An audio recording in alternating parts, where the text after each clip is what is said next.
নমস্কার বন্ধুরা, গল্প পাঠের আসরে আপনাদের সবাইকে স্বাগত জানাই। আজকে আমি সায়ন্তনী পাঠ করছি সৌমিত্র চৌধুরীর লেখা মরণ ঝাঁপ। ধূপধাপ করে নামতে লাগলো। সিঁড়ির উপর থেকে চিৎকার, ধর ওটাকে ধর, আগেও মরতে গেছিল। অন্য ডাক্কা নীল, চল ম্যানেজারের ঘর, ধর্নায় বসি। লাভের কিছু হবে? শুধু কথার খই ফুটাবি। মনের কথাগুলো শূন্যে ভাসিয়ে দিয়ে রাস্তায় এসে দাঁড়ালো সব। প্রচন্ড গরম, খা খা চারতি, লো বইছে। মে মাসের 2 তারিখ, 1.5 মাস বৃষ্টি নেই। শহরে এমন গরম আগে কখনো দেখিনি। হিট স্ট্রোকে পটাপট মরে গেল কত। মরা মানুষের হিসাব কে রাখে? মানুষ মারা রোদের তাপ গায়ে লাগেনি এতক্ষণ। উপরে মোটা দেওয়ালের খড়, গরম কম। এখন রাস্তায় দাঁড়াতেই গা জ্বলছে। আগুনের হলকা পুড়িয়ে দিচ্ছে কান মাথা। রোদ মাথায় লাগতেই ব্যথা শুরু হলো। নিঃশ্বাস বন্ধ হয়ে আসছে। একটা ঢোক গিলল সমর। কি করব, কোথায় যাব? ভাবতে ভাবতে বুক খালি করা একটা শ্বাস বেরিয়ে এলো। কয়েকবার ডান দিকে সরে গিয়ে একটা দোকানের সিঁড়ি নিচে গিয়ে দাঁড়ালো। সেখানেও গনগনে রোদ সোজাসুজি এসে হাতুড়ি পিটছে। কপালের দুপাশটা নিমেষে দপদপ করে উঠল। একটু সরে গিয়ে ছায়ার নিচে গিয়ে দাঁড়ায়। এটাই ভাবলো সমর। পরক্ষণেই বলল, মরবো যখন এসব ভাবলে চলে? কাঁধের ব্যাগে দুপুরের টিফিন, জলের ছোট্ট বোতল, ব্যাগের মধ্যে চেন টানা ছোট খুপড়িতে 2 মাস বেতন। গলায় একটু জল ঢালবে কিনা ভাবছে। ঠিক তখনই একটা ফাঁকা বাস সামনে এসে খস করে ব্রেক কষল। দরজার 2 হ্যান্ডেল ধরে অর্ধেক শরীর বেতের মতো বাইরে বেঁকিয়ে খালি গায়ে কন্ট্রাক্টর চিৎকার করছে, বারাসাত বারাসাত। কিছু না ভেবে দম করে উঠে পড়ল সমর। সিটে হেলান দিয়ে গরমের ছ্যাঁকা সহ্য করে একটু জল গলায় ঢালল। পিপাসা মিটল খানি, কিন্তু শরীর জ্বলছে। আগুনে বাতাস পুড়িয়ে দিচ্ছে সবকিছু। শুকিয়ে যাচ্ছে পুকুর, নদী, গাছপালা। কোথাও কোনো গাছের নিচে ছায়া গিয়ে বসা উচিত, কিন্তু মরবই যখন ওসব ভেবে লাভ কি? মনে মনে কথা বলতে বলতে বাইরেটা দেখছিল। কখন চোখ বন্ধ হয়ে গিয়েছিল জানে না। চোখ খুলতে অন্য জায়গা। রাস্তার ডান দিকে খানিক দূরে একটা মাঠ, একপাশে পুকুর, আর দূরে ফুল ভর্তি একটা ঝাঁকড়া গাছ। কি গাছ বোঝা যাচ্ছে না। কয়টা গরু ছায়া বসে। কোন জায়গা এটা? কোথায় নামবেন? গলায় জড়ানো গামছায় মুখে খামোশে নিয়ে পাল্টা প্রশ্ন ছুড়ল কন্ট্রাক্টর। নামিয়ে দিন। 10 টাকার কয়েনে ভাড়া মিটিয়ে ফুসকা পড়া তাঁত গায়ে মাখতে মাখতে নেমে এলো সমর। চোখের সামনে রাস্তার ওপারে একটা মরমর কাঠের পুল। ভাঙা হ্যান্ডেলে হাত রেখে পুল বেরিয়ে ওপারে গেল। কয়েক পা হাঁটতেই ছোট্ট মাঠ। কোনো এক সময় মাঠের কোণে হয়তো বাচ্চাদের খেলার চিলতে পার্ক ছিল। একটা ভাঙা দোলনা দেখা যাচ্ছে। পার্কের দুদিকে খমর সমান উঁচু ইটের প্রাচীর, একদিকে ছোট্ট গাছের বেড়া। রাস্তা লাগোয়া দিকটা সম্পূর্ণ খোলা। ওখান দিয়ে গরু, মানুষ, বাচ্চা কাচ্চা ঢুকতে পারে।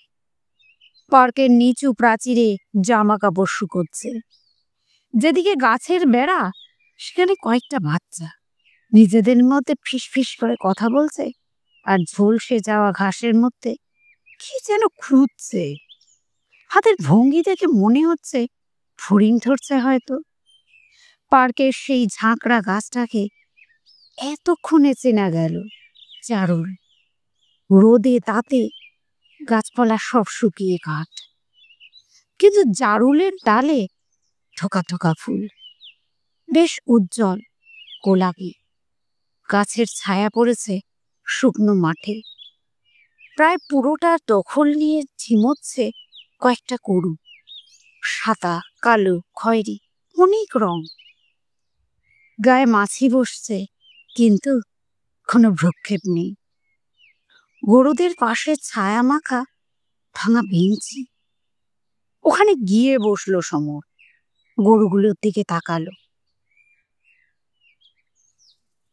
সব সব হালকা শব্দ উঠছে নিঝুম দুপুরে। ভগবান গরু, মনে মনে বলল সমর।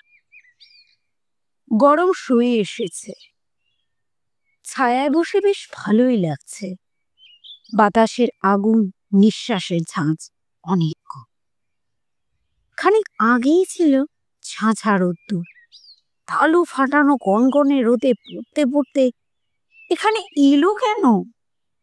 এটাই ভাবছিল সমর। অফিস থেকে পালিয়ে আসতে চেয়েছিল। চাকরি না থাকলে ওখানে থাকা কেন?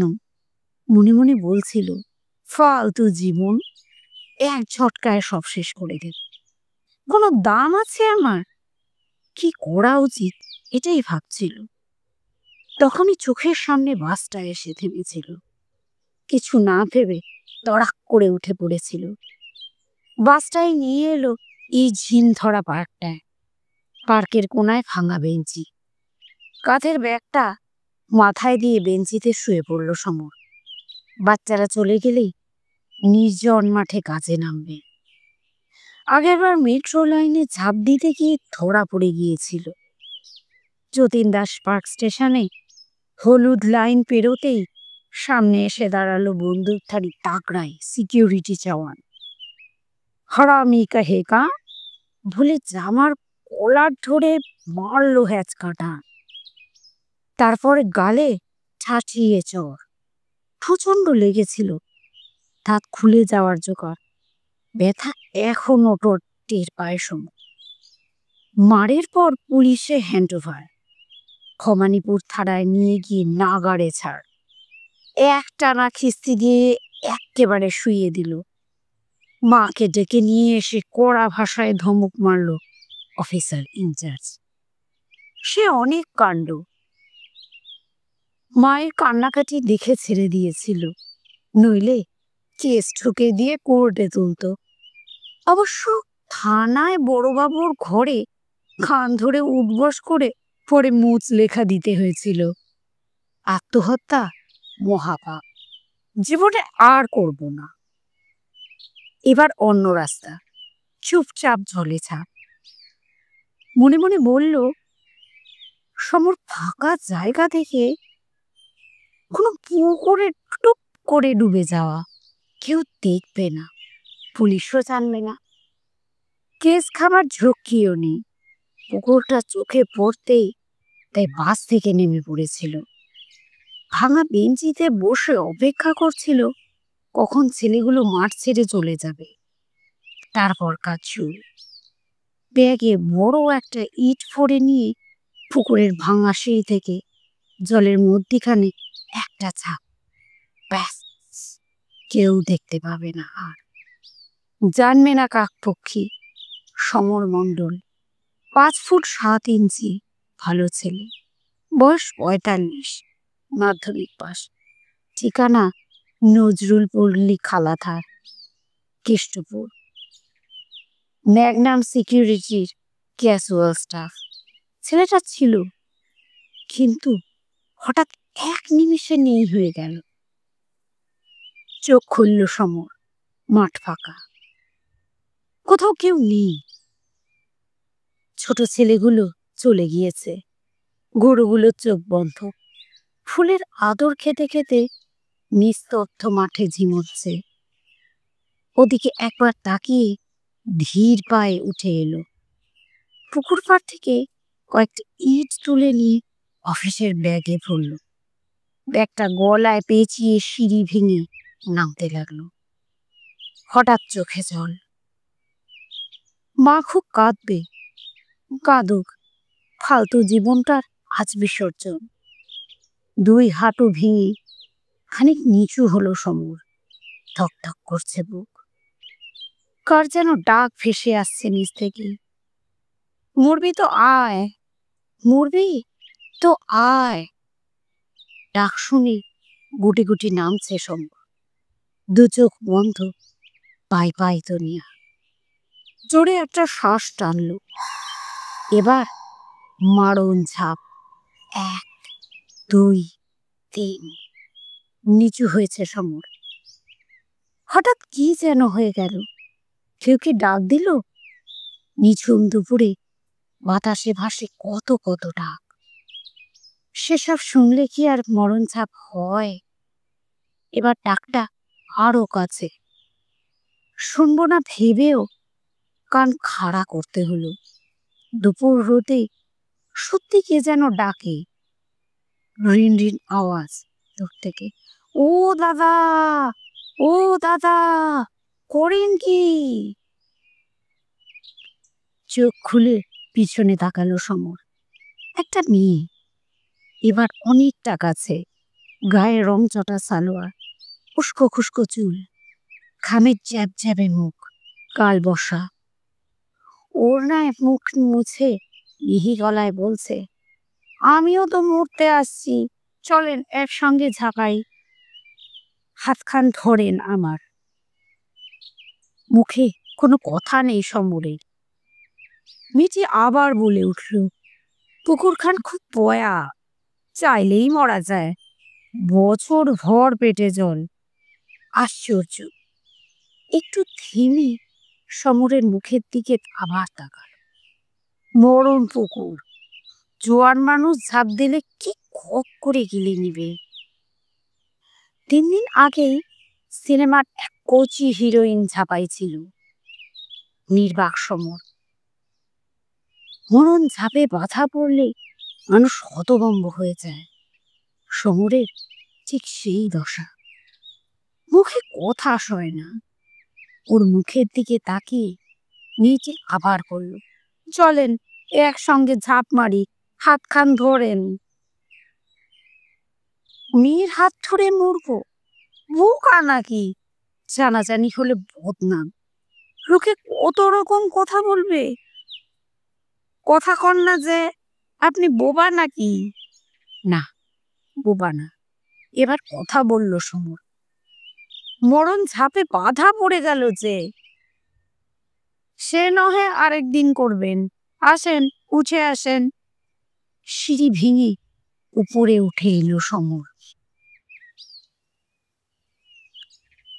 বেঞ্চিতে আগের জায়গায় পাশে পিঠ ভেকিয়ে বসলো মেয়েটি। ব্যাগে কি আছে? জল রুটি, আলুর তরকারি। কিন্তু সেই সকালে, এখন কি আর খাওয়া যাবে? সমর বলল। ও মা, না খেয়ে মরতে যাচ্ছিলেন? উত্তর দিল না সমর। মেয়েটি বলল, একটু দেন খাই। টিফিন বাটি এগিয়ে দিতে এক খাবলা তরকারি রুটিতে মাখিয়ে নিয়ে গপ গপ করে গিলতে লাগলো মেয়েটি।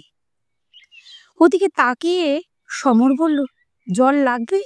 আছে কিন্তু। মেয়েটি জল খেয়ে বলল, এবার আপনিও রুটি খান। খেয়ে নি, আরেকদিন মরবো, মনে মনে বলল সমর। তারপর দেরি না করে রুটি চিবোতে শুরু করলো। ওর খাওয়া দেখতে দেখতে মেয়েটি বলল, মরতে যাচ্ছিলেন কেন?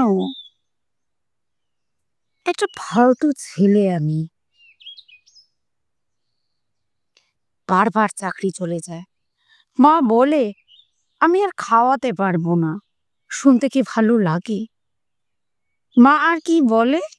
বহু ফালতু কথা। কথা শেষ করে সমর একটা ঢোক গিলল।